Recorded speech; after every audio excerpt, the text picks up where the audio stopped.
L'Obvia est un des acteurs clés pour mener la réflexion collective et nécessaire sur l'encadrement de l'intelligence artificielle.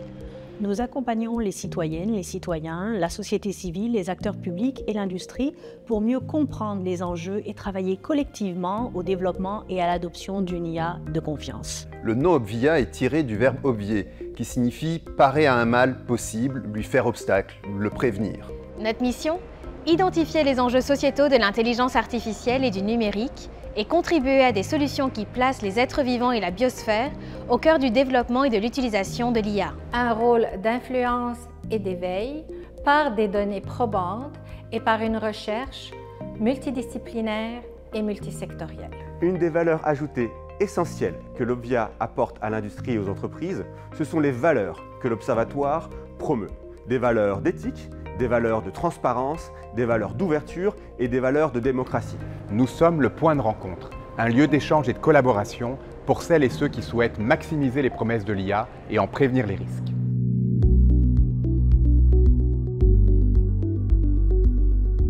En fédérant toutes les énergies dans les universités et les organisations civiles et en intégrant des chercheuses et des chercheurs étrangers, l'Obvia est une exception dans le paysage international de la recherche sur l'IA responsable, inclusive et durable.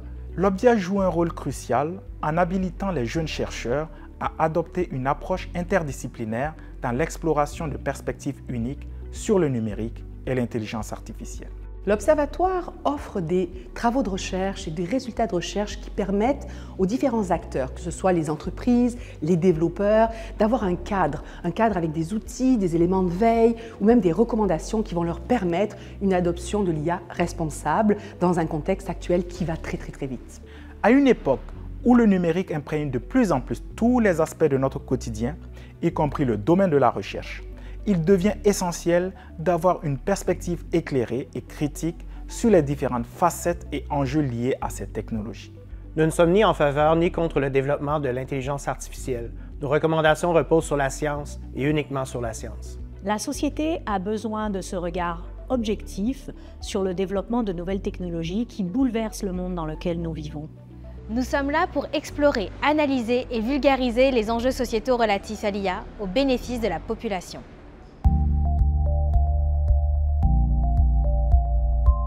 Pour moi, l'Obvia remplit admirablement son double rôle qui est celui d'un observatoire, celui de témoin de ce qui se passe actuellement dans la société et celui de phare qui met en garde contre les risques et les dangers potentiels.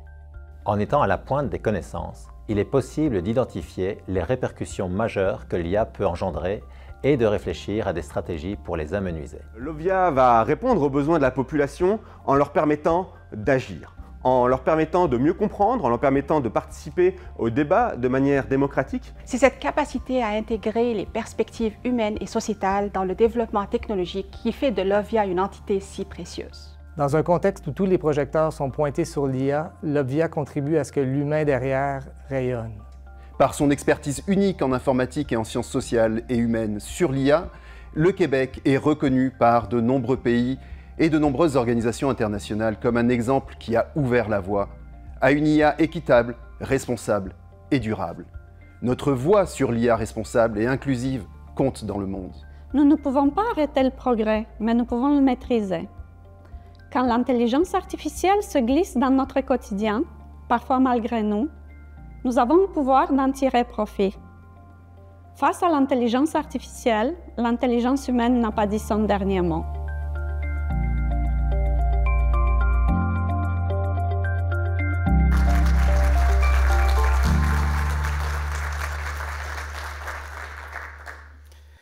Bonjour, Monsieur le ministre de l'Économie, de l'Innovation et de l'Énergie, Monsieur le scientifique en chef du Québec, Madame la rectrice de l'Université Laval, Monsieur le directeur de HEC Montréal, Mesdames et Messieurs les membres du comité directeur de l'Obvia, chères chercheuses, chers chercheurs, chers partenaires, chers invités, bonjour à toutes et à tous. Mon nom est Guillaume Macot, je suis directeur adjoint de l'Obvia, qu'on a pour tradition maintenant de ne plus dire au long, mais je vais faire une exception aujourd'hui, Observatoire international sur les impacts sociétaux de l'intelligence artificielle et du numérique. Il me fait plaisir, au nom de toute l'équipe scientifique et opérationnelle, de vous accueillir aujourd'hui et de vous souhaiter la bienvenue. Nous sommes réunis aujourd'hui pour souligner le renouvellement du soutien financier des fonds de recherche du Québec à l'OBVIA et pour partager avec vous notre vision, nos objectifs et nos actions pour les prochaines années. Au programme ce matin, après les allocutions officielles, la directrice générale de l'OBVIA, la professeure Lise Langlois, présentera la vision scientifique 2023-2028 de l'Observatoire. Ensuite, nous aurons 2 panels de discussion avec nos invités et les membres de notre communauté de recherche. Entre ces 2 panels, nous aurons une pause café et à la toute fin, nous aurons un cocktail dînatoire auquel nous vous invitons pour poursuivre la discussion tous ensemble. Comme vous avez pu vous en rendre compte, dans le foyer juste devant l'amphithéâtre ou également dans la salle où vous étiez à l'accueil, nous avons plusieurs kiosques et présentations. Ils témoignent de la grande diversité de nos travaux de recherche et des différentes actions menées par l'OBVIA auprès des groupes, des organisations et de la société civile plus généralement, ici au Québec et à l'international. Je vous invite à aller y faire un tour, à regarder ce qu'on a produit ces 5 dernières années, c'est vraiment intéressant. J'en profite aussi pour remercier très chaleureusement l'équipe opérationnelle de l'OBVIA, qui a été très mobilisée et qui a travaillé fort ces dernières semaines pour cette activité, ce lancement. Je veux aussi remercier HEC Montréal pour leur accueil et l'équipe des communications et des événements de HEC Montréal qui nous ont apporté une aide très précieuse ces dernières semaines. Encore une fois, merci à toutes et à tous pour votre présence ce matin. Pour débuter, je cède la parole dans un premier temps à M. Frédérico Pazin, directeur de HEC Montréal.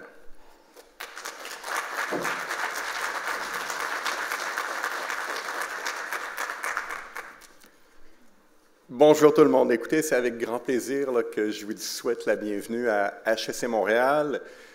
Quand on a conçu cet édifice, c'est exactement pour mener ce type d'événement où on a des gens de tous les milieux, les universités, le gouvernement, la société, et travailler ensemble sur un projet qui va transformer le Québec.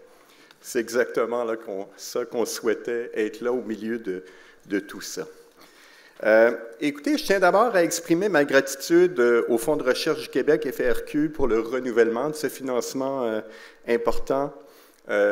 Ça témoigne à quel point le Québec croit en la science, croit en la collaboration entre les universités, et je m'en réjouis. C'est le type aussi de recherche d'impact au bénéfice de la société, et c'est ce en quoi on croit également à HEC Montréal. À HEC Montréal, on est vraiment fiers d'avoir été impliqués depuis le début à OBVIA. L'enseignement, la recherche est au cœur de notre mission. L'intelligence artificielle, c'est dans les axes qu'on privilégie en recherche, mais aussi à toutes sortes de niveaux. Si on regarde dans les programmes, ce qu'on offre dans les maîtrises, dans les micro-programmes, dans nos groupes de recherche, que ce soit avec Apogée, Ivado, Mila, etc., on a tout un écosystème qui travaille dans ce domaine-là, mais dans toutes les facettes de l'intelligence artificielle, pas juste sur la programmation, mais aussi sur qu'est-ce que ça va donner, comment on va s'en servir, quelles sont les limites, comment encadrer, comment mettre des balises pour vraiment être au bénéfice de la société. Quand on regarde aussi les membres du corps professoral de HEC Montréal qui sont impliqués, des gens en logistique, en ressources humaines, dans toutes sortes de domaines, on voit la richesse de cette recherche de gens de toutes sortes de milieux qui se mettent ensemble à travailler sur un sujet porteur et important pour le Québec. En conclusion, on est vraiment très fiers d'être un partenaire de ce projet-là. On se réjouit de travailler avec nos collaborateurs, collaboratrices universitaires. On est très stimulés à écouter les chercheurs aujourd'hui aussi nous parler de ce qui s'en vient. Donc, merci d'être présent aujourd'hui, merci de travailler avec nous. Et je cède la parole à la rectrice et amie de l'Université Laval, Sophie Damour. Merci.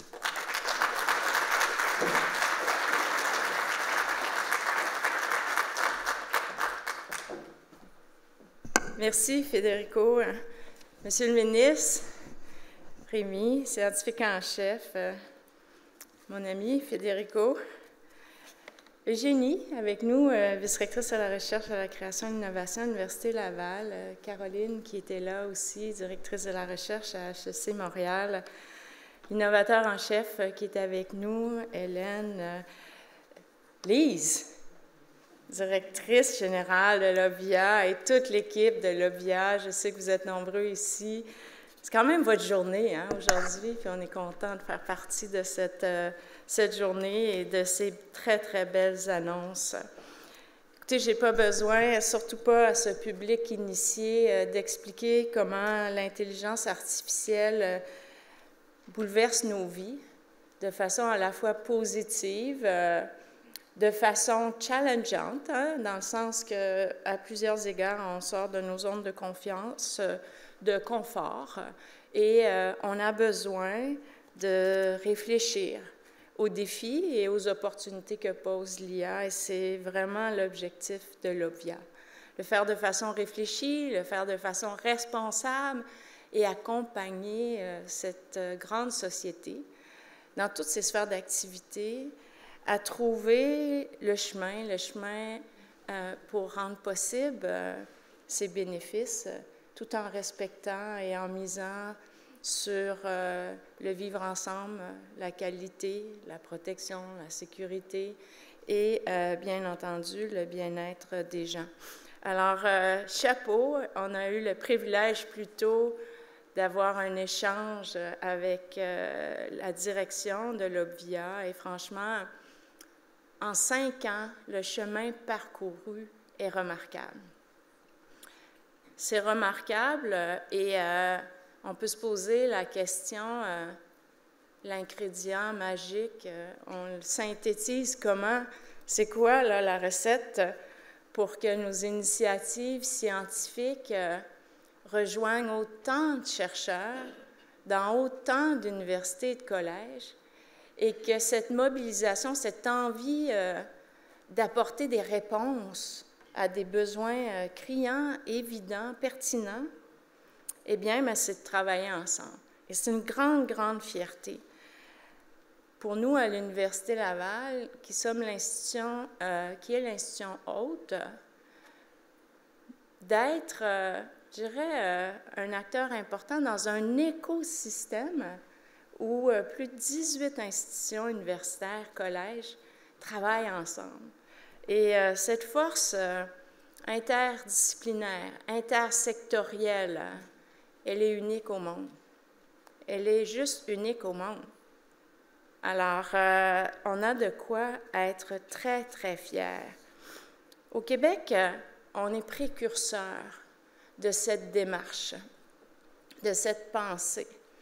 Et on doit beaucoup, beaucoup aux scientifiques en chef, à Rémi Quirion, qui a été le premier scientifique en chef au monde à placer une vision intellectuelle, une vision stratégique du développement de cette connaissance qui s'intéresse, qui se développe en partenariat avec tous les secteurs, en interdisciplinarité, reconnaissant qu'une seule personne ne pouvait pas intégrer toutes ses compétences et connaissances, au service de la société, ces grandes questions des impacts sociétaux de l'IA. Alors, Rémi, merci. On ne le dira jamais assez, parce qu'aujourd'hui, quand on se promène dans le monde et qu'on entend les collègues français et des autres pays nous dire « Qu'est-ce que vous avez fait? Comment vous l'avez fait? » Et wow, déjà un écosystème incroyable pour développer la connaissance technologique, les applications. Vous avez maintenant une recette encore plus complète pour attirer des développeurs, développeuses qui vont rendre l'IA au service de cette société-là, tant en éducation, en santé, dans les affaires publiques, dans les entreprises, puis dans le développement économique, dans les arts, la culture, dans toutes les sphères de notre vie. Alors, chapeau au Québec et toutes mes félicitations à l'équipe de l'OVIA. Lise, ça prend un leader. Moi, chez moi, là, dans notre jargon, Eugénie va rigoler, mais la première question que je pose, c'est qui le R? C'est qui la personne responsable? Alors, à qui je parle? Quand ça va bien, quand ça va pas bien. Bien, c'est Lise qui porte ça sur ses épaules. Elle va vous le dire tout à l'heure, qu'elle ne le porte pas tout seul, mais c'est quand même important d'avoir une personne. Et Lise, tu t'es lancée dans une aventure qui était pas écrite. Il fallait écrire le livre. Tu t'es bien entourée, tu as travaillé avec Rémi, avec les vice-recteurs, vice-rectrices. Vous avez construit ça ensemble. Alors, je veux souligner ton leadership. Après 5 ans, vous avez acquis la crédibilité, vous avez démontré, on savait que la question était importante. Vous avez démontré que vous pouviez le faire autrement et créer cet observatoire qui est unique aujourd'hui. Alors, ça va être extraordinaire de vous entendre tout à l'heure. Je veux dire un mot aussi de remerciement au ministre, à Pierre, pour sa vision. La diligence avec laquelle il a rapidement proposé une grande réflexion au Québec, mobilisant les experts de tous les secteurs, qui a développé, déployé une initiative non partisane pour faire en sorte que nous puissions collectivement nous appuyer sur une expertise et faire en sorte qu'on puisse à la fois bénéficier au Québec des opportunités de l'IA et le faire dans un cadre où la société peut avoir confiance, sentir qu'on met en place les outils et dispositifs responsables. Et je veux vous remercier, Monsieur le ministre, d'avoir fait ça. Ça prenait un esprit éveillé, sensible, capable de conjuguer, là je vais reprendre un vieux logo de Desjardins, mais que j'ai toujours bien aimé, avoir et être, ou être et avoir, hein? Être humain et vivre ensemble et développer nos capacités financières collectivement et privément. Alors bravo, merci.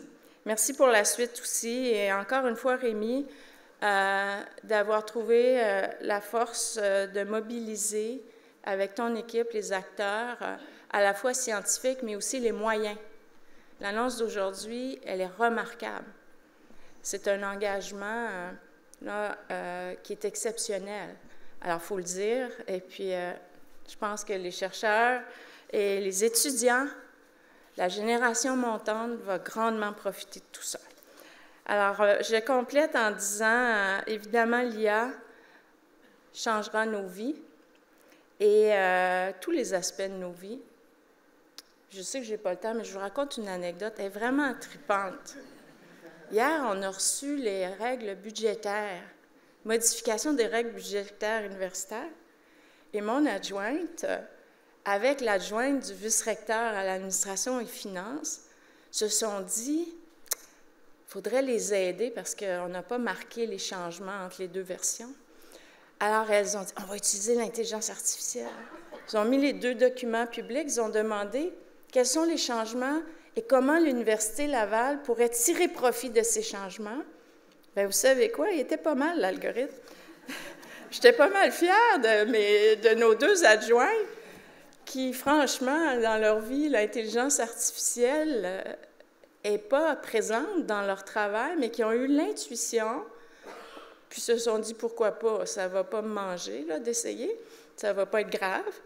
De l'essayer. Alors, c'est clair que les gens, dans leur vie, essayent des choses et puis très certainement vont l'essayer. Alors, si on peut les aider à le faire de façon correcte, on va gagner. Alors, merci d'être là. Merci à tout le monde.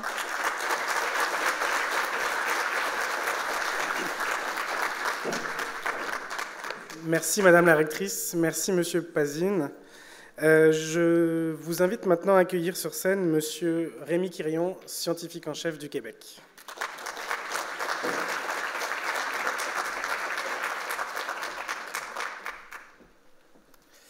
Merci, merci Guillaume, Monsieur le ministre, Madame la rectrice, Monsieur le directeur plutôt, Madame la directrice de l'OVIA, collègues et amis. C'est un plaisir d'être avec vous ici ce matin. Je me rappelle, il y a quelques années, lorsqu'on a commencé à réfléchir On dirait, ah, peut-être ça vaudrait la peine de créer une structure, on ne l'appelait pas nécessairement observatoire à ce moment-là, structure pour réfléchir sur les impacts de l'intelligence artificielle dans nos sociétés. On était vu un peu comme un peu rêveur, un peu fou. Et je dois dire que je me suis rappelé un des commentaires de mes mentors lorsque j'étais postdoc aux États-Unis, qui me disait très souvent, les idées, je vais le dire en anglais, c'est anglais, ideas are cheap, you have to make them happen. Donc ici, ça a été le défi de s'assurer que ça va arriver, que l'on va créer cette OVIA-là, que les collègues dans le milieu académique, leadership de Lise, avec plein d'autres collègues, vont dire oui, on y croit, on va travailler tous ensemble pour que ça arrive. Donc vraiment, merci beaucoup pour moi de voir qu'aujourd'hui, c'est une réalité, cette OVIA-là, et qu'on passe à la phase 2 de l'OVIA. Lise va nous donner plus de détails dans quelques minutes. C'est vraiment une très grande fierté et très grande satisfaction pour moi. Ce qui est annoncé par les fonds de recherche du Québec pour appuyer l'OVIA pour les 5 prochaines années, c'est un montant de 15 millions de dollars. Donc, ce n'est pas rien. Et qu'est-ce qui a permis d'augmenter le budget de base de l'OVIA? Hein, on en discutait il y a quelques minutes avec le ministre. La fameuse SQRI2. SQRI au carré. Souvent, et peut-être plusieurs d'entre vous avaient participé aux consultations qui ont mené à cette stratégie-là. Souvent, les gens sur le terrain nous disent, ça sert à quoi? Hein, c'est un peu une lubie d'un scientifique en chef, d'un innovateur en chef, d'un ministre, d'un gouvernement. Ben là, il arrive des choses très concrètement et plusieurs d'entre vous allez en bénéficier. Et ce n'est pas nécessairement vous pour en bénéficier, mais vraiment la société québécoise va être capable de vraiment bénéficier. Comme ça a été mentionné par Sophie, ça change nos vies. Ça va changer nos vies de façon très positive. Oui, il y a des balises à mettre, on en est tous conscients, mais quand même, globalement, je pense que ça va être très positif. Et au cours des prochains jours, probablement que Luc va nous en parler un peu dans quelques minutes, mais aussi le fameux rapport du Conseil de l'innovation du Québec pour vraiment être capable de dire, OK, on devrait aller vers ABCD au cours des prochaines années au Québec, comme société québécoise, en termes d'utilisation de l'intelligence artificielle de manière responsable et acceptable par notre société.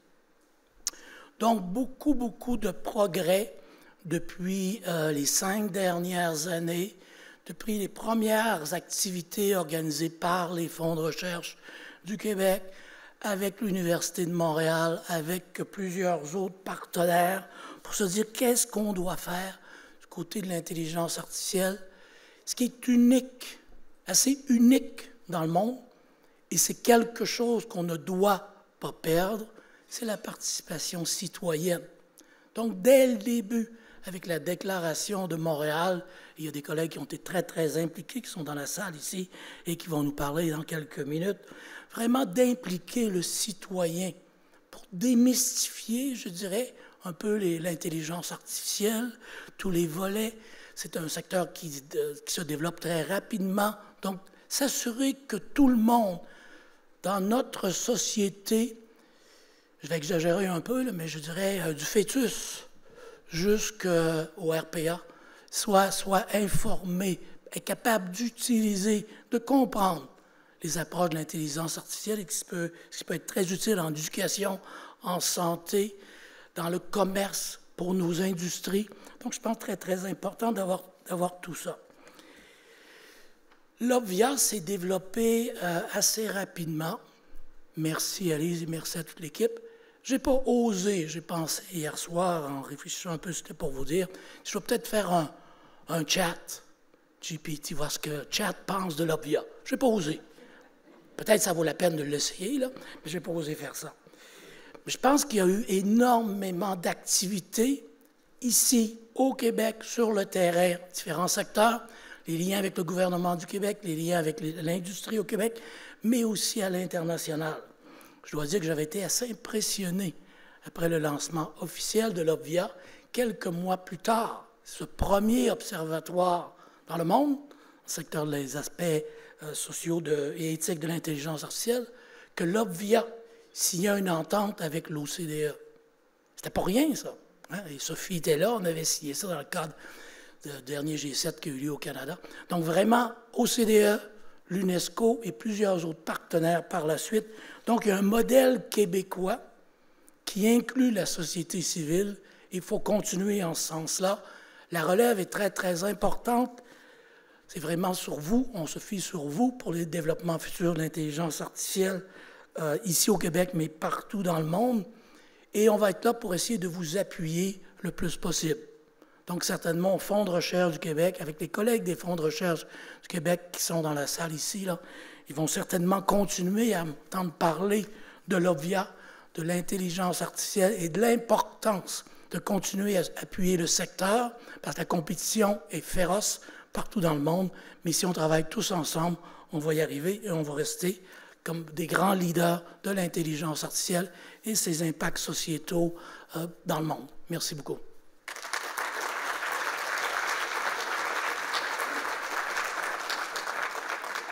Merci, Monsieur le scientifique en chef.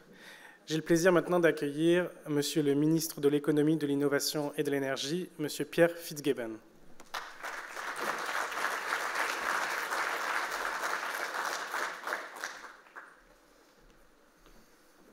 Alors, merci Guillaume. Permettez-moi de faire des salutations. Il va y avoir un peu de répétition, mais je pense que l'événement en vaut la peine. Alors, évidemment, je salue mon collègue Rémi Quirillon, le scientifique en chef. Je salue aussi M. Luc Sirois, Luc ici, l'innovateur en chef du Québec, et évidemment Sophie Damour, la rectrice de l'Université Laval. Alors, merci Sophie. Effectivement, je prends le crédit pour avoir mis la balle au jeu, je pourrais dire, en créant le comité pour revoir l'IA humain. Mais je vous donne beaucoup de crédit au groupe parce que, franchement, j'ai eu le privilège de voir le rapport qui va être émis la semaine prochaine par le Conseil de l'innovation du Québec, dans lequel OBVIA joue un rôle très important. Et je suis très fier de ce rapport-là parce que, justement, ça va permettre de relier, qui n'est pas relié directement au gouvernement, je devrais dire, j'espère, mettre un cadre, mettre des balises pour que la population, les citoyens soient de plus en plus confortables avec le rôle que l'IA peut jouer dans notre société. Je salue évidemment ici Lucie. Lise, je m'excuse, Lise Langlois, évidemment, le travail avec ton équipe. J'ai vu ce matin le comité exécutif de l'OBVIA. On a échangé sur une partie du rapport, puis sur des choses qui sont recommandées. Puis je suis très, très à l'aise de voir qu'on est capable d'avoir l'équilibre entre démystifier c'est quoi l'IA, d'avoir un cadre responsable, puis en même temps de voir le bénéfice que l'IA peut apporter non seulement à l'économie du Québec, mais aussi aux enjeux sociétaux importants comme la santé et l'éducation, par exemple. Merci Nathalie, la modératrice du panel qui va suivre. Donc, encore une fois, bravo à l'OBVIA pour l'initiative. Je pense que c'est le genre de rencontre qui va favoriser les liens entre notre écosystème de la recherche et de l'innovation dans les domaines de l'intelligence artificielle et du numérique. C'est d'autant plus important alors que le développement rapide de l'IA amène un débat public sur son encadrement responsable. On en a parlé. C'est dans cet ordre d'idée que le gouvernement du Québec soutient financièrement l'OBVIA via le Fonds de recherche du Québec et notre appui de 15 millions souligné par Rémi va jusqu'en 2028. On veut financer des nouvelles équipes de recherche interdisciplinaires, renforcer la formation qui est très importante et la relève scientifique et consolider toute la collaboration que j'observe entre les différents instituts de recherche. On veut aussi encourager le transfert des connaissances puis la participation du public dans les discussions entourant les enjeux soulevés par l'IA. Je pense que Rémi en a fait état. Notre gouvernement croit qu'il est très important de bien considérer les impacts sociétaux de l'IA et du numérique dans le développement technologique. L'IA occupe une place de plus en plus importante, on le sait, dans notre croissance économique et scientifique, est appelée à être intégrée dans une panoplie de secteurs, et en fait, elle l'est déjà. L'IA peut nous aider à relever des grands enjeux sociétaux, comme la hausse de la productivité ou l'amélioration des soins en santé ou en éducation. Comme gouvernement, on encourage les entreprises du Québec à adopter et à utiliser l'IA pour être productives et compétitives. Mais il faut le faire correctement et il faut bien connaître l'IA et surtout bien l'encadrer. C'est pour ça qu'on veut que le développement et le déploiement de l'IA soit balisé de manière éthique et responsable. Cet encadrement s'inscrit dans nos principales priorités gouvernementales. Dans le cas de la SQRI 2, on a investi 217 millions de dollars, dont des sommes supplémentaires totalisant 125 millions sur 5 ans, vont soutenir le développement responsable de l'IA. C'est comme ça qu'on a appuyé le MILA et son programme IA pour l'humanité. C'est aussi comme ça qu'on a soutenu l'initiative Confiance IA, qui vise le développement d'une intelligence artificielle durable, éthique, sûre et responsable pour les entreprises. Dans le même objectif, j'ai confié au Conseil de l'innovation du Québec, comme je disais tantôt, les mandats de consulter et de réfléchir et d'assurer un développement responsable de l'IA au Québec. Certains d'entre vous y ont collaboré et je vous en remercie. Le rapport du CIQ, je l'ai dit tantôt, les recommandations sont d'ailleurs publiées quelque part la semaine prochaine. Il y a des thèmes dans ce chantier de réflexion collective sur l'IA qui rejoignent ceux de l'OVIA. Je pense aux impacts sur le travail, à l'emploi et aux impacts sociétaux de l'IA. Investir davantage en recherche sur les impacts de l'IA, c'est d'ailleurs l'une des recommandations principales du rapport de la CIQ. J'ai bien hâte qu'à la publication prochaine du rapport et qu'on pourra, dès que possible, amorcer la mise en œuvre de toutes les recommandations. Pour le gouvernement, l'encadrement IA est donc un impératif. Oui, il y a des enjeux. Je veux que l'IA soit un accélérateur de l'innovation. L'innovation est synonyme de création de richesses socio-économiques. Ce que je veux, c'est que l'IA soit arrimée à nos besoins et dotée d'une gouvernance qui soit digne de confiance. Les activités de l'OVIA vont permettre, à coup sûr, d'obtenir ou d'outiller les décideurs publics sur les questions de gouvernance de l'IA. Elles vont aussi, comme je disais tantôt, contribuer à développer les capacités des citoyens à mieux tirer profit des technologies de l'IA et du numérique. Je m'arrête ici. On va sûrement continuer à discuter dans les prochaines minutes. Merci.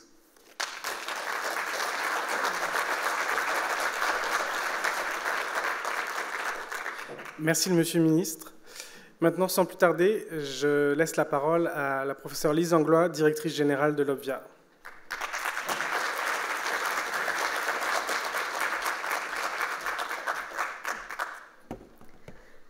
Merci Guillaume. Alors, distingués invités, chers chercheurs, merci d'être venus ce matin. Ça me fait plaisir de vous parler un peu là, des réalisations de l'Observatoire. Vous en avez vu à l'extérieur quelques-unes. C'est sûr qu'il y en a de nombreuses. Alors, on a fait des choix assez difficiles, mais j'espère que ça va vous plaire. Alors, aujourd'hui, ce que je voudrais vous parler, c'est qu'avant de préparer cette présentation-là, je me suis dit, à quel moment dans la littérature scientifique en intelligence artificielle on a commencé à parler des impacts sociétaux? Parce qu'étant donné que c'est notre core business, comme on dit, alors j'ai voulu vraiment regarder à ce moment-là, à quelle époque on pouvait retrouver ces informations-là. Et j'ai remarqué qu'à partir de 1970, on commence à voir des chercheurs en IA qui s'intéressent soit sur le plan des recommandations, soit sur une interrogation aux impacts sociétaux. Vous voyez ici, on mentionne très brièvement, là je vous le résume, il est maintenant temps de développer un cadre cohérent pour le contrôle social de la technologie, tout en s'assurant que les futurs processus d'évaluation et d'utilisation des technologies seront systématiques et sous contrôle humain, globalement. Alors, ce qu'on voit à partir des années 70, justement, c'est qu'on s'interroge beaucoup sur l'impact des ordinateurs et des banques de données, sur la productivité, les effets de l'automatisation sur l'emploi. Donc, ça, c'est 72. Par la suite, il y a comme un petit vide. Là, on voit moins ces préoccupations-là dans la littérature. Et on commence à constater un regain, si on veut, à partir des années 2012, 2013, 2014, où là, on a des signaux. Et il y en a un qui a été publié en 2017. Là, je fais un grand bond dans le temps, hein, c'est Back to the Future, par la Royal Society et la British Academy, qui réaffirmait la nécessité d'une gestion prudente de l'IA afin d'anticiper les défis futurs et de garantir que les nouvelles technologies puissent être développées de la manière souhaitée par le public. qu'elle illustre les bonnes pratiques et qu'elle permette à chacun d'en bénéficier. Donc ça, c'est sorti en 2017. Préparation 2016, comme vous le savez, 2017, ça sort. Et là, je me suis dit, qu'est-ce qui s'est passé en 2017 au Québec? Rémi en a parlé, il y a eu quand même des initiatives assez importantes. On a vu en mars 2017 un dialogue qui a été organisé par les FRQ avec l'ensemble des universités québécoises pour réfléchir justement à dans quoi on va se doter. En novembre 2017, il y a eu le Forum sur le développement socialement responsable de l'IA qui a été orchestré encore une fois par les FRQ avec plus de 400 participants. Peut-être certains d'entre vous, vous étiez présents.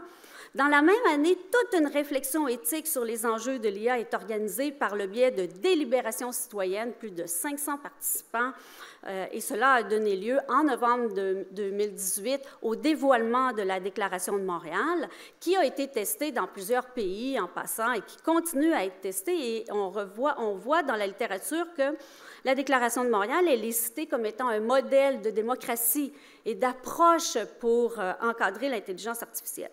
Et par la suite, suite à un concours scientifique, on a annoncé en 2018 la création d'un observatoire qui serait dédié aux impacts sociétaux.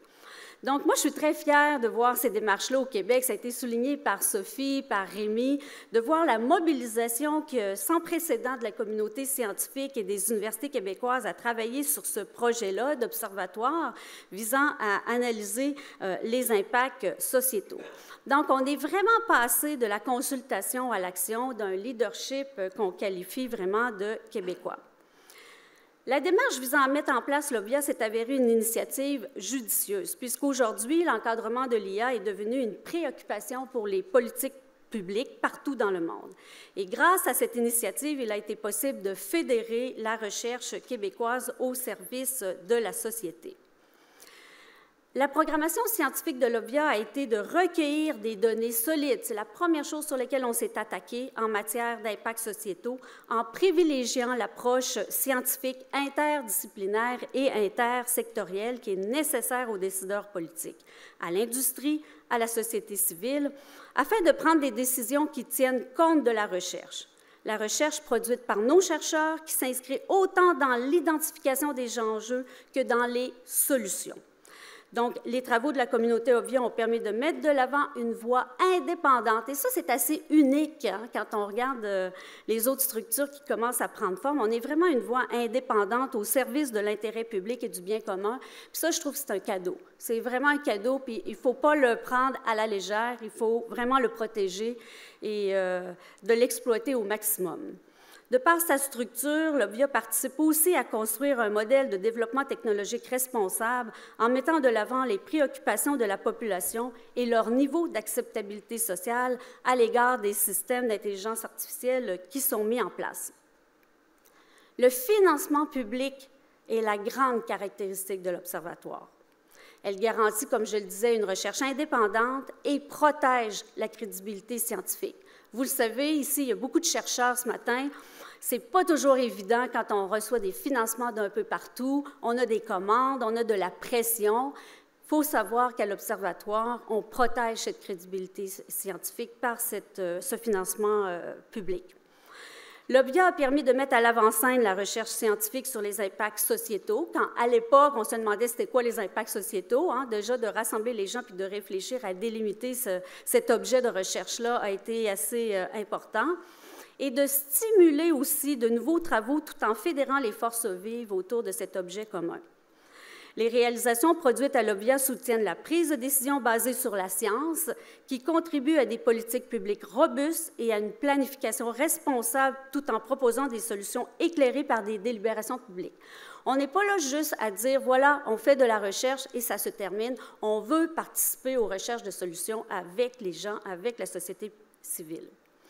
Ces actions ont permis d'avancer tant individuellement que collectivement dans notre compréhension des enjeux de société que posent ces innovations, tant sur le plan de la conception, parce qu'il y en a des défis dès la conception, les chercheurs travaillent beaucoup là-dessus, son déploiement que son adoption, tout en participant à la recherche de solutions qui se veulent durables et responsables. L'analyse des impacts sociétaux se fait à travers 7 thématiques qui couvrent tous les champs de la société. Donc, vous voyez ici, on a l'éthique, gouvernance et démocratie. On a un grand collectif de chercheurs qui se sont réunis autour de ces enjeux-là. L'industrie 4.0, travail et emploi, on va avoir le panel tout à l'heure, on a la co-responsable avec nous qui, justement, analyse, étudie tous les travaux qui se font dans ce domaine-là. La santé durable, l'éducation et la capacitation, on a plusieurs projets en éducation qui sont fort intéressants et c'est aussi une grande préoccupation de société. Le droit, la cyberjustice et la cybersécurité, on a un pôle spécifique sur la cybersécurité qui font aussi des recherches appliquées très intéressantes. Les arts, les médias, la diversité culturelle et la sobriété numérique et la transition socio-écologique.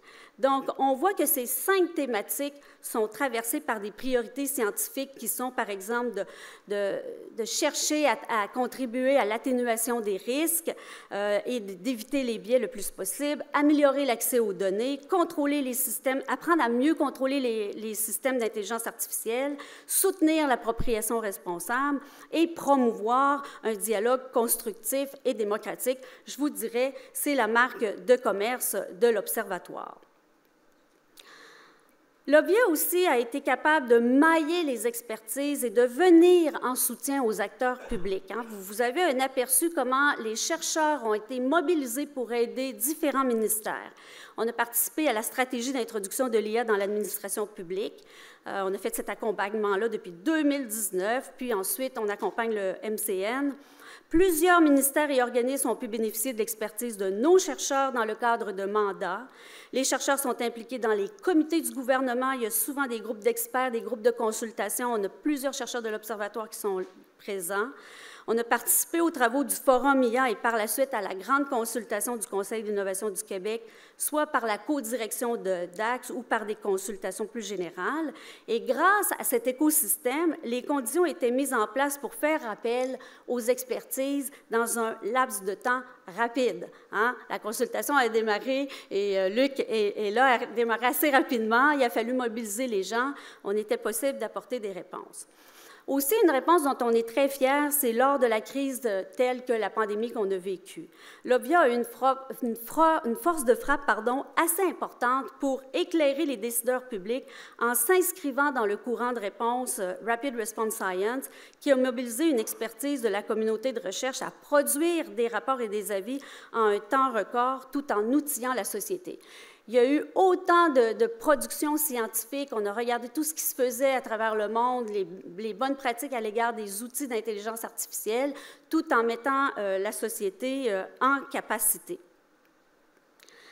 Évidemment, ça prend de l'argent. Alors, comme constaté, on a eu un premier soutien financier qui a été obtenu pour la phase 1 de 7,5 millions.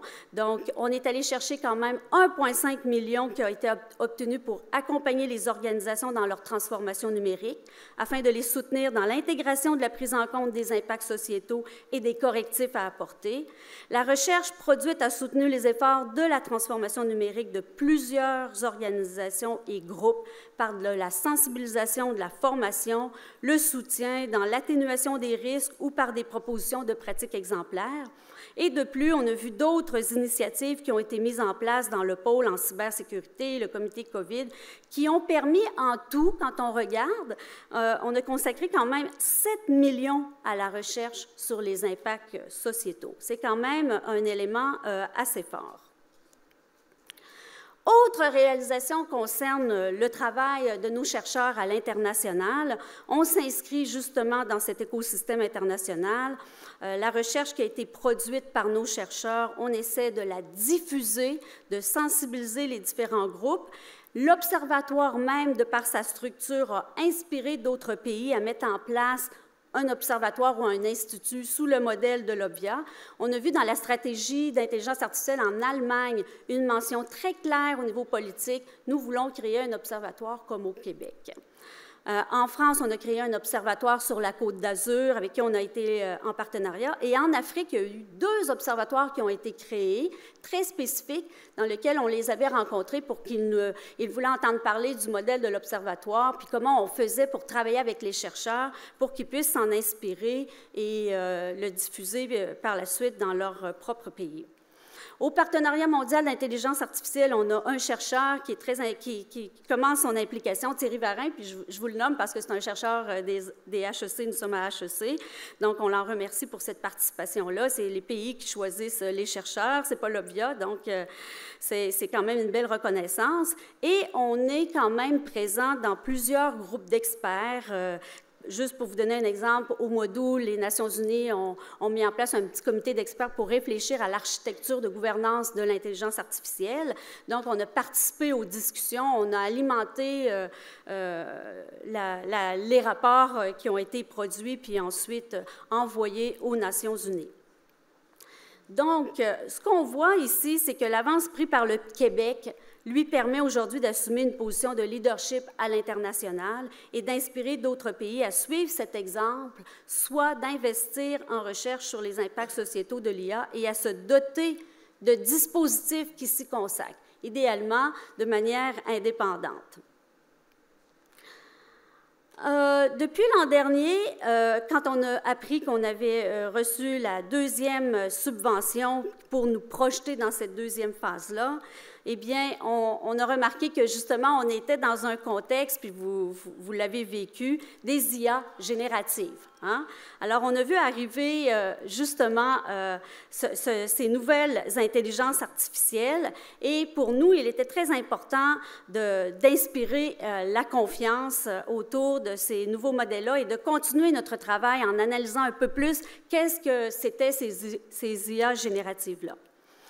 Je vous mets cette citation d'un collectif d'éthiciens de l'OBVIA qui disait que cette percée technologique, c'est-à-dire les IA génératives, modifie la façon dont nous interagissons avec les ordinateurs, mais demande aussi que nous revoyions nos façons de faire, ce qui inaugure une nouvelle ère d'interaction humain-machine.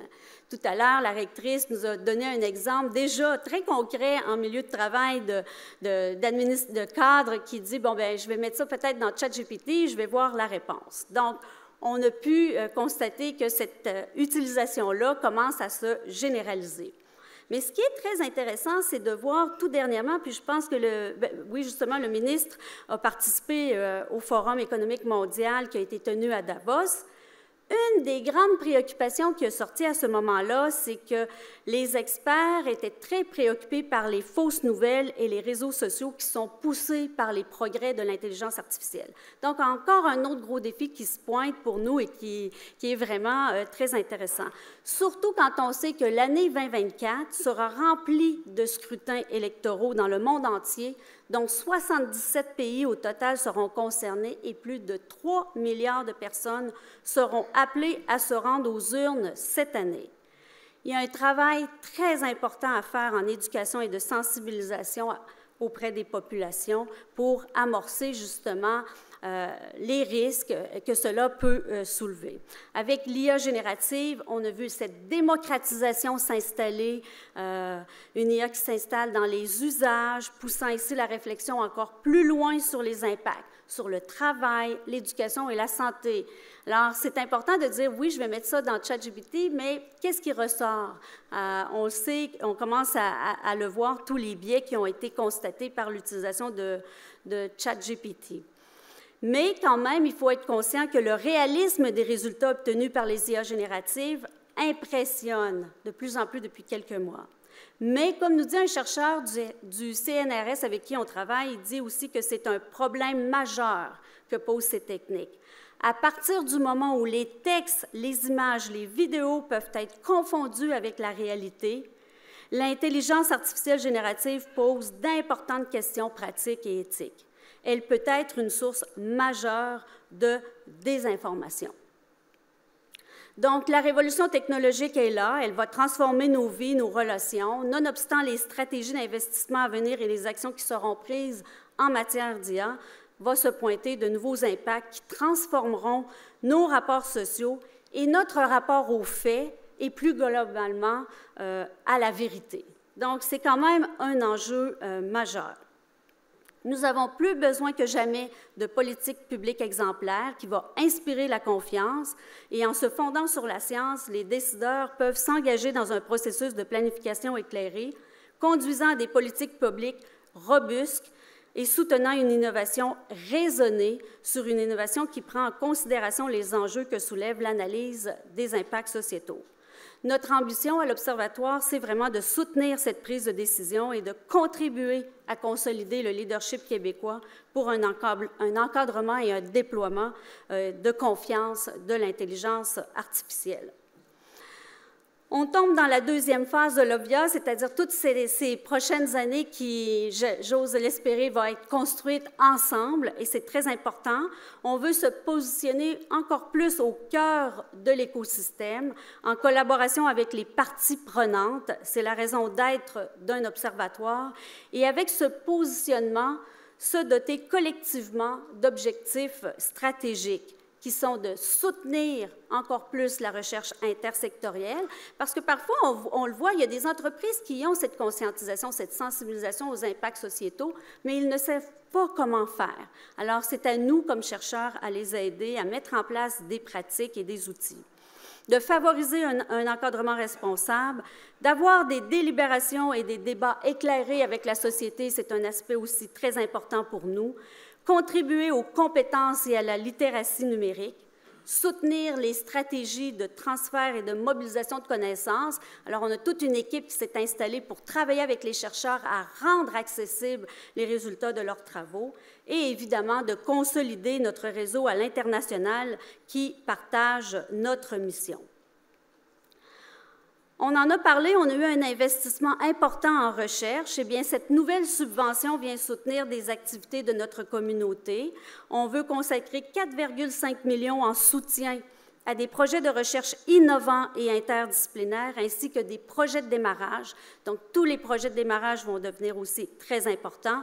On consacre 3,6 millions à la relève scientifique, c'est un aspect aussi majeur. 1,5 million dédié au développement des différents axes de recherche ainsi qu'à de nouveaux chantiers de recherche prioritaires qui doivent être définis avec les parties prenantes parce qu'on croit que ce travail de collaboration doit aussi se concrétiser en définissant les problématiques de recherche qui sont prioritaires pour la société. Et on maintient un budget de 900 000 qui est dédié aux chercheurs pour des activités de mobilisation et de transfert des connaissances visant justement à rehausser la littératie et à susciter la participation publique aux débats soulevés par l'IA et le numérique.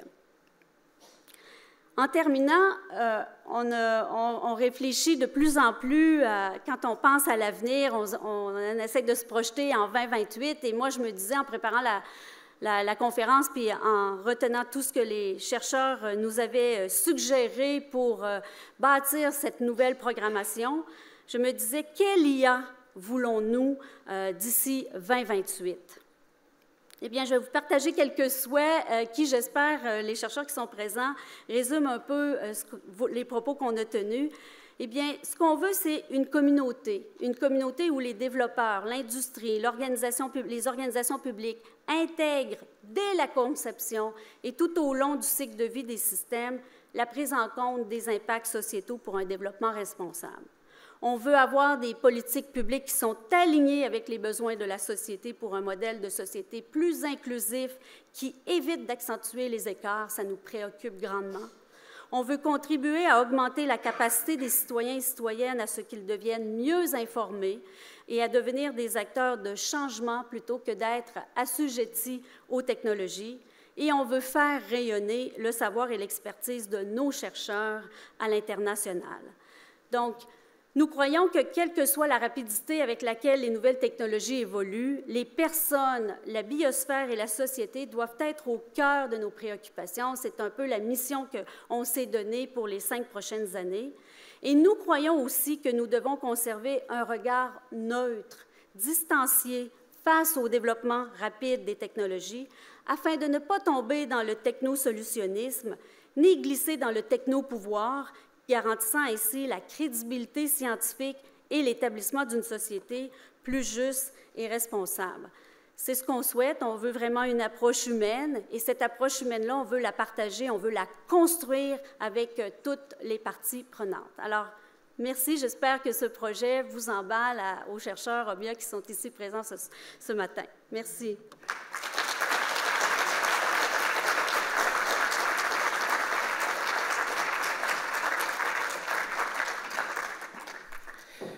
Merci Lise. Ce regard vers l'avenir nous amène tout droit au prochain segment de cette matinée. Le premier panel de discussion, intitulé « Emploi, innovation et économie.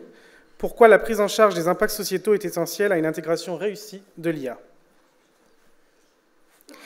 Ce panel est animé par Nathalie de Marcellis-Varin. Je vous invite en fait à monter sur scène. Ce panel est animé par Nathalie de Marcellis-Varin, professeure à l'École polytechnique de Montréal, PDG du Cyrano et directrice scientifique outils de mesure, veille et enquête à l'Obbia. Elle sera entourée de M. Pierre Fitzgibbon, ministre de l'Économie, de l'Innovation et de l'Énergie, de la professeure Tania Saba, professeure à l'École de Relations industrielles de l'Université de Montréal et directrice scientifique Équité, Diversité et Inclusion à l'Obbia, de la professeure Julie Garneau, professeure au département de Relations industrielles de l'UQO, et co-responsable de l'axe de recherche Industrie 4.0, Travail et Emploi. Et enfin, du professeur Pierrick Plusquelec, professeur à l'école de psychoéducation de l'Université de Montréal, directeur scientifique de la collaboration avec l'industrie et des développeurs à l'Obbia. Nathalie, je te laisse le micro. Merci beaucoup.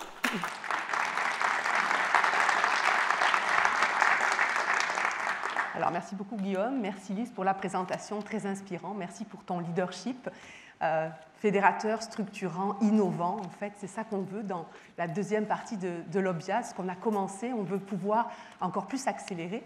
Aujourd'hui, en fait, évidemment, on l'a vu, Monsieur le ministre en a parlé tout à l'heure, ce qui est important pour les chercheurs, c'est cet équilibre entre s'assurer qu'on réponde aux préoccupations, ne pas trop bloquer l'innovation, être sûr qu'on est capable en fait, d'avoir cette IA responsable qui s'intègre dans nos entreprises, dans notre tissu économique. On va parler d'économie, d'innovation et d'emploi.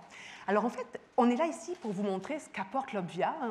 On veut montrer en fait finalement les recherches qui ont été faites à l'Obbia au cours des dernières années. On a des constats, puis on va essayer de voir aussi, les chercheurs, ça qu'ils veulent, anticiper, pouvoir aider les pouvoirs publics, les décideurs, donc de voir vers où on s'en va. Donc on va écouter nos trois chercheurs, puis après on va laisser Monsieur le ministre répondre, réagir finalement à ce qu'il entend, pouvoir nous aider aussi à voir comment on va alimenter nos priorités. Alors, on va commencer avec Pierrick, qui est responsable justement de tout ce lien avec les organisations privées, les entreprises, les développeurs. C'est quoi les constats qu'on peut faire justement pour cette intégration réussie? Puis, je vais tenir le temps, alors vous me regardez surtout, parce que je veux qu'on ait le temps pour discuter avec Monsieur le ministre. Alors, allez-y avec vos messages. Parfait. Écoute, la première chose déjà, c'est que moi, j'ai la chance avec mes recherches de me promener dans les milieux d'innovation. Et je me rends compte que face à l'IA, il y a deux grandes émotions, l'émerveillement, l'excitation même, et l'appréhension. L'appréhension parce que, oui, ils veulent tous y aller, toutes les jeunes entreprises ou toutes les entreprises établies qui veulent développer de l'IA sont prêts à y aller, parce qu'ils savent que c'est un avantage concurrentiel, compétitif, ils savent que l'innovation est là, mais ils se demandent si ce n'est pas un peu risqué finalement d'y aller. Et est-ce que le fait d'investir, il va y avoir un retour sur investissement qui ne va pas être gêné par des réglementations, par exemple.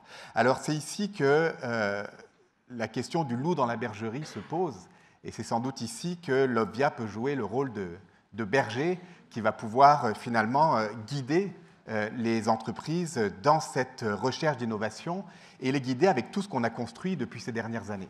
Donc, jusqu'à maintenant, le mandat de l'Obbia était vraiment un mandat de documentation, de créer des outils, de veiller au niveau international, puis surtout d'explorer des solutions et de voir ce qui avait été fait ailleurs dans le monde, ou même d'innover en termes de solutions. Puis aujourd'hui, dans cette nouvelle phase, le rôle de l'Obbia, c'est vraiment d'apporter ces solutions, de transformer littéralement la manière de penser des entreprises vis-à-vis de l'IA et de dérisquer les modèles. Donc je crois que c'est vraiment là notre rôle. Puis pourquoi des chercheurs ont ce rôle-là en économie tellement important? Parce qu'on est obsessif et parce qu'on souhaite, on connaît, quand on s'intéresse à un sujet, on va en faire le tour, on va en faire la veille, on veut être sûr de rien manquer et surtout, on est des grands explorateurs de solutions. Donc voilà sans doute peut-être une première réponse qu'on pourrait apporter. Merci beaucoup. Donc là, on était dans l'organisation, on l'a vu, puis on veut vraiment trouver ces façons de faire qui peuvent lui permettre d'avancer. Et quand on va au niveau du travailleur, quand on va un peu plus de façon micro, en fait, qu'est-ce qu'on retient? C'est quoi les constats qu'on a fait sur cette IA par rapport aux travailleurs? En fait, les recherches sur l'impact des nouvelles technologies dans le monde du travail, ça fait longtemps que les chercheurs et les chercheuses se mobilisent à essayer de les comprendre. Mais aujourd'hui, nos recherches nous amènent à différents constats parce que l'IA, ça prend une couleur un peu différente du fait de sa malléabilité et aussi des effets contrastés qu'on peut voir selon les secteurs, les entreprises. Et donc, il faut se garder de dégager des constats trop définitifs et surtout, il faut essayer d'éviter d'avoir des cadres trop déterministes d'avance. Néanmoins, il y a 3 grands constats qu'on voit là, dans la littérature sur les recherches sur le travail. D'abord, l'impact sur l'emploi, on voit là, que ça a été exagéré. On a vu plusieurs recherches, différentes méthodologies nous proposer des chiffres comme 47% des emplois vont être automatisés. Ensuite, ça a été réduit à 10%. À Davos, on m'a dit que le chiffre qui circule, c'est 60% des emplois qui vont être impactés. En fait, ce qu'on comprend, c'est que ce ne sont pas nécessairement les emplois qui vont être automatisés, mais ce sont les tâches. Donc, il faut regarder les tâches. Donc, il faut sortir un peu de la notion d'emploi, aller dans les tâches, mais néanmoins, ce que ça nous dit aussi, ces données, c'est que ça va impacter tous les secteurs, que ce soit dans l'administration, le tourisme, le manufacturier, et aussi toutes les fonctions à l'intérieur de l'entreprise. Donc, c'est aussi les fonctions de marketing, de gestion.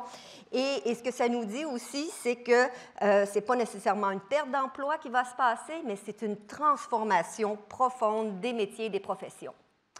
Ça nous amène à une forme de polarisation, par contre, aussi, cette transformation-là, où on voit une création d'emplois à valeur très ajoutée. On va voir, c'est des emplois très qualifiés, c'est les ingénieurs, c'est les data scientists, c'est toute cette création d'emplois-là, et aussi des emplois moins valorisants, donc des emplois qui sont soumis à la machine. Donc, on a une polarisation qui s'installe. Et c'est important pour tous les acteurs du marché du travail, cette polarisation-là, parce que, et non seulement pour les syndicats, mais aussi pour les entreprises. Quand on est dans un scénario où l'IA provoque une déqualification du travail, ce qu'on sait, c'est que le travail devient moins intéressant, moins valorisant. Dans un contexte où on parle de pénurie de main-d'œuvre, ça peut être vraiment intéressant de regarder cet aspect-là. Et ça m'amène finalement sur une nouvelle problématique qui est en émergence clairement, visiblement. On est en train de changer notre lentille de la quantité des emplois vers la qualité des emplois. Donc, vraiment, on s'intéresse beaucoup dans les recherches à la qualité d'emploi. Il y a plusieurs indicateurs, mais grosso modo, on s'intéresse à 3 choses. Les risques au travail, donc risques économiques, sociaux, physiques ou psychologiques. La notion d'autonomie, selon que l'IA accorde plus d'autonomie ou réduise la capacité des travailleurs à prendre des décisions sur la séquence de leurs tâches, leur travail. Et finalement, toute la catégorie sens. Quel est le sens que les employés donnent à leur travail, s'il est significatif, s'il est épanouissant, s'ils ont la possibilité finalement de développer leurs aptitudes et leurs compétences. Donc, grosso modo, voici les 3 constats que j'aimerais apporter aujourd'hui. Merci, très éclairant. Puis on verra qu'il y a peut-être d'autres liens aussi avec la formation, le recensement de compétences et tous ces éléments-là. Mais c'est très éclairant en tout cas pour voir justement comment on peut nous amener ces éléments-là. Donc Tania, nous, on va parler plus, on va revenir à l'économie, le lien. Donc on a parlé des organisations du travailleur. C'est quoi les éléments, les enjeux? Est-ce qu'il y a des populations vulnérables? Est-ce qu'il y a d'autres éléments au niveau de l'innovation qui pourraient être intéressants à prendre en compte? Oui, certainement. Je vais suivre l'exemple de Julie aujourd'hui qui a présenté en 3 points. Moi aussi, je vais aller sur 3 points, donc vive la Trinité. Quand on parle d'innovation, on est, je pense, dans la période la plus intéressante de lier productivité, innovation et innovation sociale. S'il y a un moment intéressant dans le temps où il y a quelques années, très difficile de lier des questions de responsabilité sociale. Aujourd'hui, on ne parle que de finances durables, on parle de normes de divulgation. On est vraiment dans cette grande percée, puis de parler d'environnement, de société, de gouvernance et des reliés. Donc, quand on parle d'une intelligence artificielle qui est plus responsable, et pour ma part, évidemment, c'est plus équitable, qui m'allume, si vous voulez, et qui est transversale autant à la notion d'éthique, à la notion de responsabilité, qu'à l'ensemble des axes, eh bien, on est à un moment donné où il faut montrer que ce qui est en train d'être généré comme système, ce sont des systèmes équitables parce qu'ils doivent répondre à des normes et automatiquement, ça vient rejoindre ces critères d'innovation sociale. Le deuxième point, c'est qu'il faut quand même se rendre compte qu'on a une société qui est de plus en plus diversifiée. Il n'y a qu'à regarder les statistiques, les représentations. On sait que ce sont des entreprises de toute taille qui conçoivent des systèmes d'intelligence artificielle, puis aussi des entreprises de toute taille qui utilisent les systèmes en intelligence artificielle. Or, on doit quand même se rendre à l'évidence que la diversité n'existe pas à tous les niveaux, dans toutes les équipes, dans toutes les professions. D'ailleurs, même quand on regarde la transition écologique, la transition numérique, elle est en train de favoriser certains emplois, encore plus souvent à prédominance peut-être masculine. Donc, il y a tout un travail à faire sur le système. Et donc, aujourd'hui, on l'a vu, par exemple, que ce soit en médecine, les AVC entre les différences entre les femmes et les hommes, reconnaissance vocale, reconnaissance faciale. Qu'est-ce qu'on fait? C'est qu'on a un problème, on produit des systèmes, on se rend qu'ils sont inéquitables. On l'a vu dernièrement dans une grande entreprise, la réponse a été de mettre en place des équipes diversifiées pour revoir les systèmes. Bon, soyons proactifs, commençons par des équipes diversifiées, c'est peut-être plus intéressant de le faire. Et je dirais que le troisième point, c'est l'habilitation et la proactivité. C'est vrai que ça prend, la technologie avance à une vitesse fulgurante. Rendre les systèmes équitables, reconnaître les biais, apprendre à percevoir tous ces détails, ça prend du temps. Or, ça prend aussi de la recherche, ce qu'on va faire à l'Obvia, pour faire en sorte qu'on soit au service des PME, qui sont très nombreuses au Québec, pour faire en sorte qu'il y ait une sorte de reconnaissance assez rapide des plateformes qui soient partagées, une normalisation sur qu'est-ce que l'équité dans ces systèmes-là. Et il faut bâtir quand même sur une expertise qui existe.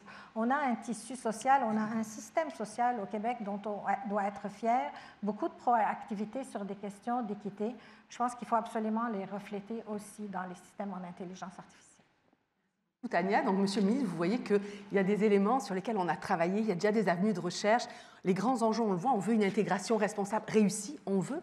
L'objectif productivité, on l'a tous en tête, mais on veut le faire d'une façon responsable, humaine, équitable. Comment vous réagissez à ça? Est-ce qu'il y a des éléments sur lesquels on pourrait appuyer encore plus ou... Oui, il y a beaucoup d'éléments. Je pense que c'est un très, très bon débat. Je vais essayer de faire ça rapidement parce que je pourrais parler pendant une demi-heure. Mais premièrement, juste la toile de fond. Je pense qu'un des enjeux, puis avec Luc et Rémi, on avait regardé ça, quand on a établi la SQRI 2, la Stratégie québécoise de recherche, investissement et innovation, c'était important pour la population de comprendre que l'innovation, ce n'est pas seulement pour les entreprises. Donc, on a développé dans le cadre de la SQRI carré l'innovation sociale. Je pense qu'il faut la promouvoir encore plus parce qu'ultimement, l'IA va être requis pour l'innovation. Et si les gens pensent seulement pour enrichir les entreprises, il va y avoir un débat public justifié qui va être un peu problématique. Alors, je pense qu'il faut mettre beaucoup d'emphase sur à quoi va servir l'IA. L'autre chose aussi, c'est au niveau du timing. On est dans une situation privilégiée, ça va paraître bizarre, je dois dire, mais on a une pénurie de main-d'œuvre.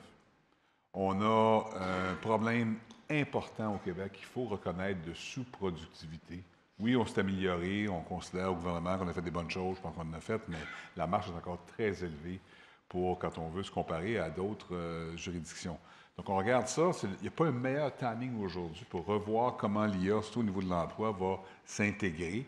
Il ne faut pas épeurer les gens, il ne faut pas de campagne de peur. Au contraire, je pense qu'on va être capable de valoriser la requalification, de valoriser des métiers, de changer ce qu'on va faire. Mais je vais revenir aux 3 points. Pierre-Éric a fait une allusion à quelque chose. J'ai beaucoup aimé le mot « berger ». Parce qu'un des enjeux qu'on a, c'est qu'il faut démystifier effectivement l'IA. Et si des gens comme des chercheurs de l'Obvia et d'autres peuvent être les promoteurs de qu'est-ce qu'est l'IA, comment on va démystifier ça, puis en même temps accompagner nos PME, bien, ça va être beaucoup plus facile que ça vient de gens comme le ministère de l'Économie qui focalise beaucoup sur la création de richesses collectives. Alors, si ça vient par la recherche, où on accompagne en même temps qu'on démystifie, je pense qu'on est dans une très, très bonne situation. Moi, j'accompagne, je suis favorable à ça parce qu'au gouvernement, on a mis en place ce que j'appelle l'offensive transformation numérique, l'accompagnement aux entrepreneurs, aux entreprises pour passer par le chemin numérique, parce qu'avant de faire de l'IA, il faut se numériser. Puis, on manque de ressources, on manque de gens pour accompagner les gens. Alors, si en plus, on va avoir le domaine de la recherche publique qui va nous aider, bien, je pense qu'on va gagner. Madame Garneau, je pense que c'est clair qu'il y a beaucoup de paradigmes sur l'IA, les travaux qui vont disparaître. Mais moi, je pense qu'il faut faire attention à ça. Vous l'avez très bien établi. Moi, je pense qu'il faut, en fait, se servir de l'IA pour dire les métiers non valorisés, ce qui est plus tactique au lieu de tacite. C'est le savoir-faire. Il faut promouvoir ça. Donc, il y a beaucoup de tâches qui vont être éliminées, puis il faut les éliminer pour que les gens qui vont avoir des emplois se sentent valorisés. Alors, il faut commencer au niveau du secondaire. Il faut que nos jeunes puissent comprendre ça va être quoi l'IA. Les gens de ma génération, il est peut-être trop tard, mais c'est pas grave, l'IA, on en a encore pour 10 ans, mais il faut travailler à la base, parce que ces jeunes-là vont réaliser, wow, l'IA va nous permettre d'avoir des métiers qui vont être valorisants et valorisés, les deux. Alors moi, je pense qu'au contraire, il faut prendre le négatif du paradigme que l'IA va faire perdre des emplois, pour dire que ça va être la qualité des emplois. Puis moi, quand je regarde des gens qui parlent aujourd'hui, des journalistes, entre autres, qui parlent de quantité d'emplois, vous avez absolument raison, c'est pas la quantité, ça n'a plus aucun rapport, zéro rapport. Au contraire, il faut réduire la pression sur la main-d'œuvre pour avoir des qualités d'emploi, pour être plus productif, pour qu'on puisse avoir des compagnies québécoises qui vont performer. Et pour conclure, le côté, Mme Sabat, vous l'avez très bien dit, le côté, il y a un enjeu sur l'inéquité sociale. Hein. Les gens ont l'impression que si tu n'es pas un data scientist, tu ne seras pas reconnu, puis ça va être une pression. Là, je pense qu'il faut changer ça. On a parlé un peu, ça revient à la formation. Il faut éduquer, il faut former les gens. Puis l'autre point que vous avez mentionné, j'ai dit en ouverture, c'est que l'innovation, c'est aussi pour des enjeux sociétaux. Moi, je pense que je regarde en santé, puis on est chanceux d'avoir M. Dubé, sa réforme de la santé, parce qu'il croit, lui, vient du domaine des affaires, il croit que l'innovation doit être au rendez-vous de la santé, parce que sinon, on va rentrer dans le mur. Là. Alors, l'innovation, c'est requis pour avoir des meilleurs services à des coûts contrôlables. Puis la même chose au niveau, évidemment, de l'éducation puis du transport. Puis conclure, j'arrive de Davos, tantôt, on en parlait. Puis à Davos, là, on parle de transition énergétique. C'est de ça qu'on parle uniquement. Les changements climatiques, comment est-ce qu'on va lutter contre ça? Bien, l'IA, la technologie, ça fait partie du rendez-vous. Si on veut prévoir qu'est-ce qui va se passer pour pouvoir réagir en amont et non pas en aval, l'innovation va être là. Alors moi, je pense que l'IA, il faut faire attention. Moi, je peux conclure, ça prend un cadre. Moi, je suis content. Ça prend un cadre, ça prend des normes. Ça prend des normes. S'il n'y a pas de normes, on s'en va d'avoir puis de l'autre, ça va rassurer les gens. Mais en même temps, il faut mettre un cadre dans lequel qui va être assez flexible pour qu'on puisse aller vite aussi, parce qu'il faut aller vite pour résoudre des enjeux de productivité, enjeux de changement climatique, puis des enjeux sociétaux. Puis pour le faire, ça prend un cadre de référence pour que les gens soient confortables. C'est important dans ce que vous dites, en fait, on le voit, c'est là où on approche l'approche économique, mais on va parler de santé, de transport, environnement, ça va être vraiment, c'est une démarche collective, et avec les parties prenantes qu'on a justement intégrées dans l'IA, vous l'avez vu sur tous les exemples de ministères ou de partenaires avec qui on travaille, c'est vraiment cette approche qu'on veut là. Puis moi, ce que je pense qui est important, puis je vais redonner la parole à Pierrick, justement, sur ton berger, là, il y a des outils, tu sais, on a parlé d'accompagnement, ces PME, c'est quoi la force qu'on peut développer, nous, à l'Obia, en tant que chercheurs? Ce qui est important aussi, c'est qu'on est dans des démarches de co-création. Souvent, on essaie de les intégrer. On ne fait pas des outils, on leur donne. Il y a une démarche. C'est la démarche scientifique qui est un petit peu là. Est-ce que tu peux un petit peu compléter? Alors, déjà, pour moi, ce qui est bien important, c'est que la recherche scientifique, c'est l'antichambre de l'avenir de l'IA. Pourquoi je dis ça? Parce qu'on peut s'amuser à relier santé puis économie. Par exemple, ça ne va pas être difficile. 2011, Marianne Stewart Bartlett crée le premier algorithme de reconnaissance automatique d'expression faciale d'émotion. 2018, une équipe de recherche présente des publicités en ligne et recrute 750 000 participants avec cet algorithme. 2020, d'autres chercheurs californiens analysent 6 millions de vidéos pour montrer que les expressions faciales sont culturellement les mêmes à travers le monde. Imaginez maintenant si on utilisait cette technologie pour la déployer dans toutes les organisations du Québec pour veiller sur la santé mentale des employés et des gestionnaires. Alors, évidemment, le progrès serait énorme, mais les risques aussi sont énormes. Et donc l'Obvia, nous ici, on est ici pour dérisquer ces modèles, pour créer des modèles, pour co-créer avec l'industrie, avec les chercheurs, avec les éthiciens. On est là pour co-créer des modèles que les autres entreprises vont pouvoir suivre sur ce qui s'en vient dans l'avenir et ce qui est aussi déjà là.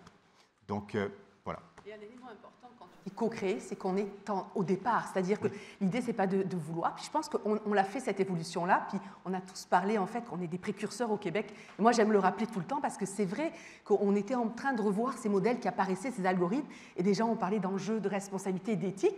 Donc, c'est important. On veut garder cet avantage comparatif.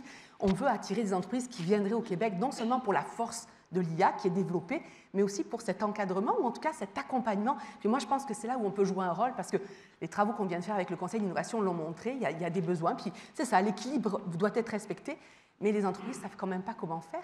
Et puis nos travailleurs, justement, Julie, en fait, les travailleurs, est-ce qu'ils sont, ce que tu as dit, est-ce qu'ils perçoivent, est-ce qu'on est capable d'avoir fait passer ce message, ou il faudrait aller encore plus loin? Bien, en fait, il faudrait encore aller plus loin, puis si on poursuit sur cette notion de qualité du travail, la qualité du travail ne va pas devenir ou advenir d'elle-même. Hein? Donc, il va falloir avoir des conditions, et puis c'est ça que les recherches doivent aussi mettre en lumière, c'est quelles sont les conditions organisationnelles et institutionnelles pour permettre une augmentation de la qualité du travail, parce que l'IA, dans certains systèmes, ça peut déqualifier le travail, mais ça peut aussi amener de la surveillance qui est indue. Puis moi, quand j'entends des initiatives de vérifier les regards faciaux, les expressions faciales, pour moi, là, on tombe dans une surveillance qui devient un petit peu irresponsable, je dirais, pour une entreprise. Donc, d'un point de vue des travailleurs, effectivement, c'est comment elles peuvent participer et avoir leur voix aussi dans ce développement-là. Donc, c'était pour replacer la voix des travailleurs aussi, et pour qu'ils puissent avoir un jugement éclairé et que tout le monde, finalement, qui participe à cette IA-là puisse avoir un jugement éclairé pour pouvoir, à la limite, choisir de l'utiliser ou pas. Donc, de maintenir la possibilité de dire oui ou non à une nouvelle technologie, je pense que ça devrait aussi faire partie de nos droits fondamentaux. Merci beaucoup. Désolée, je voulais avoir une gestion responsable du temps pour l'emploi du temps de Monsieur le ministre. Vous l'avez entendu. Alors, je vais me revenir vers vous, justement. C'est quoi on a vu ces éléments-là, puis on a 4 ans, 5 ans devant nous. Hein. On met en place cette programmation de ces 4 prochaines années. Un élément, un secteur, une région, quelque chose qu'on pourrait aller encore plus loin? Le mot de la fin pour vous de ce panel? Non, mais si vous me permettez, je vais aller d'autre chose. Je pense que l'IA, il y a des enjeux. J'essaie à travers ce que j'ai écouté, les 3 enjeux les plus importants pour la société civile, c'est déplacement d'emploi. Ça, je pense que ça, c'est un enjeu important. 2, c'est la formation. On a sous-formé des gens, puis oui, on veut tous des PhD, il en faut, mais il faut aussi des gens au niveau technique qui vont comprendre l'IA, qui vont l'appliquer. Puis la question d'inégalité, je suis sûr de ça. Moi, je pense que ces 3 enjeux-là doivent être au cœur de ce qu'il faut faire avec des groupes comme l'OVIA, le CIQ. Il faut adresser ces enjeux-là au début. Là. Parce que si on est conscient de tout ça, puis qu'on peut atténuer ces enjeux négatifs-là, le reste va suivre. Puis pour le reste, ben, écoutez, je pense qu'avec Rémi puis avec Luc Sirois, on a tous les outils au gouvernement. On était capable d'obtenir dans la fameuse SQRI les budgets nécessaires. Oui, ça va être plus difficile là, dans les prochaines années, en mini-récession, des contraintes budgétaires, mais on a des ressources financières. Ce qui manque, c'est des ressources humaines. Parce que l'implantation de l'IA dans l'économie québécoise, dans la société québécoise, c'est pas juste de l'argent qu'il faut mettre n'importe l'autre, ça prend des gens en dessous qui vont nous aider à le faire. Alors, ce que j'ai vu aujourd'hui, ce que j'ai observé aujourd'hui me rassure beaucoup. Alors, merci de votre contribution. Bien, merci beaucoup, Monsieur le ministre. Merci aux panélistes et puis merci à l'équipe de l'OVIA. Merci, bye-bye. Merci.